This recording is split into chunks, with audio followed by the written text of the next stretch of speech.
এই গাছগুলি কি গাছ বলুন তো? এগুলি হচ্ছে কালে।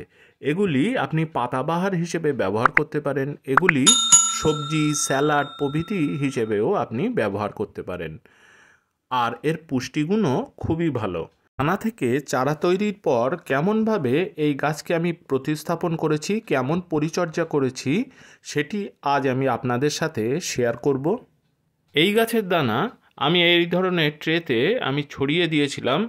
এই গাছে স্প্রাউটিং হতে খুব বেশি সময় লাগে না, নতুন চারা খুব সহজেই তৈরি হয়ে যায়। আর এই গাছ কিন্তু প্রচুর পরিমাণে সার খায়। আর এখানে দেখতে পাচ্ছেন এই যে কালে গাছের গোড়াতে প্রচুর পরিমাণে আগাছাও হয়ে গেছে, আর এখানে রাখা সম্ভব নয়। আমি সাবধানে আমি তুলে নিলাম। দেখুন কত সুন্দর কালে গাছ গ্রো করে গেছে।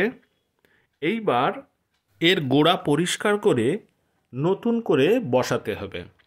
আমার কাছে অত টব নেই, যে পরিমাণ চারা আমার কাছে আছে সেই কারণে আমি 5 ইঞ্চি গ্রো ব্যাগে আমি এগুলিকে বসাবো। সঠিকভাবে সার দিলে এই গ্রো ব্যাগেই আপনি যথেষ্ট ভালোভাবে এই গাছ করতে পারবেন। আমি এই ধুয়ে রাখা গত বছরের গ্রো ব্যাগগুলিকেই আমি ব্যবহার করব। এই যে শোধন করা মাটি, এতে আমি ট্রাইকোডার্মা ভিরিডি আমি অলরেডি ব্যবহার করে রেখেছি। এই ট্রাইকোডার্মা ভিরিডি গাছে ফাঙ্গাসের আক্রমণ দূর করে, আর এই মাটি তো অলরেডি আমি শোধন করেই রেখেছি, অতএব সে বিষয়ে আর কোনো চিন্তা করার কোনো কারণ নেই। এইভাবে আমি অর্ধেকটা পরিমাণ মাটি আমি ভরে রাখবো। এবার আমি গাছটি ঠিক মাঝখানে বসিয়ে চারপাশ থেকে আমি মাটি ভরে দেব, যাতে গাছটি ভালোভাবে সেট হতে পারে।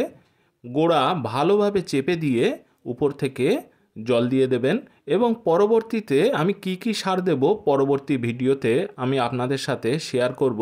মাটি যেহেতু একেবারে শুকনো, সেই কারণে একেবারে গোড়া ভাসিয়ে আমি জল দেব।